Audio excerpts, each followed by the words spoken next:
Salut à tous et bienvenue dans cette nouvelle vidéo d'actualité. Les dirigeants ouest-africains se réunissent samedi à Accra pour décider d'atténuer ou de durcir les sanctions contre le Mali, le Burkina Faso et la Guinée, où les juntes arrivées au pouvoir par la force n'entendent pas le quitter de sitôt.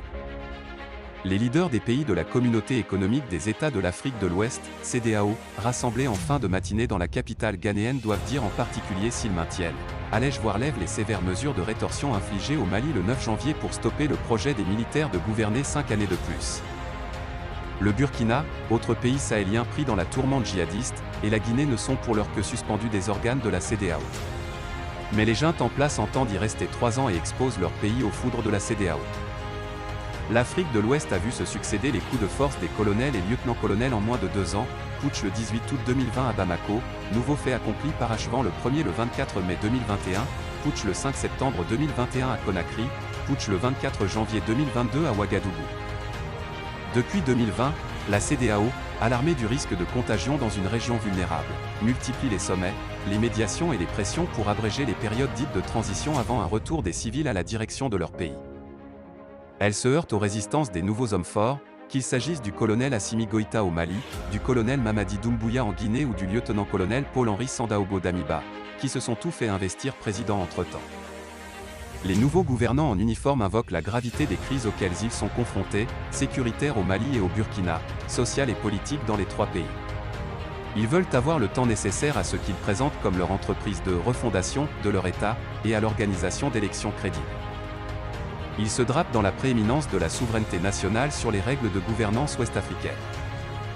Au Mali, la junte s'est dédite de son engagement initial, pris sous la pression de la CEDEAO, à céder la place au bout de 18 mois après des élections promises en février 2022. Quand elle est allée jusqu'à envisager 5 années supplémentaires, la CEDEAO a sévi vigoureusement le 9 janvier, fermant les frontières et suspendant les échanges commerciaux et financiers hors produits de première nécessité. Un rapport de l'ONU publié la semaine écoulée indique que, dans un contexte de crise déjà aiguë, les sanctions ouest-africaines ont sévèrement affecté certains secteurs et empiré les conditions de vie, en particulier celles des pauvres. Impensable. Passé les protestations, les autorités ont ramené leurs prétentions à 24 mois. Jusqu'alors, la CEDEAO a consenti au maximum à 16 mois et indiqué que les sanctions ne seraient levées progressivement que quand le Mali présenterait un calendrier acceptable. Différents protagonistes ont souligné qu'il y avait l'espace pour un compromis. En prenant surtout en considération les souffrances du peuple malien, nous pouvons nous mettre d'accord sur une échéance qui serait comprise entre 16 et 24 mois, a dit dernièrement dans le magazine Jeune Afrique le chef de l'État sénégalais, président en exercice de l'Union africaine.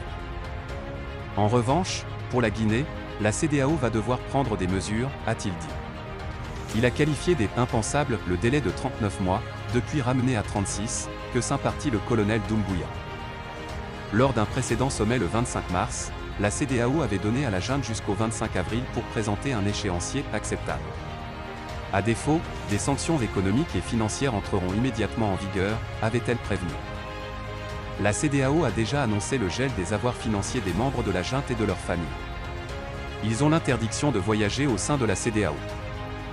Le Burkina, lui, semble plus raisonnable au président de l'Union africaine. Le sommet de mars avait fixé au Burkina le même ultimatum qu'à la Guinée. Mais à la demande de la junte, la CEDEAO a dépêché fin mai une mission de 3 jours pour évaluer la situation au Burkina, où les attaques djihadistes sanglantes se succèdent. Le rapport de la mission, soumis samedi au sommet d'Accra, constate que la situation humanitaire et sécuritaire reste difficile et il faut évidemment prendre la mesure de cette situation, a déclaré le président de la commission de la CEDEAO Jean-Claude Cassibrou. Merci d'avoir suivi ma vidéo et n'oubliez pas de vous abonner à ma chaîne.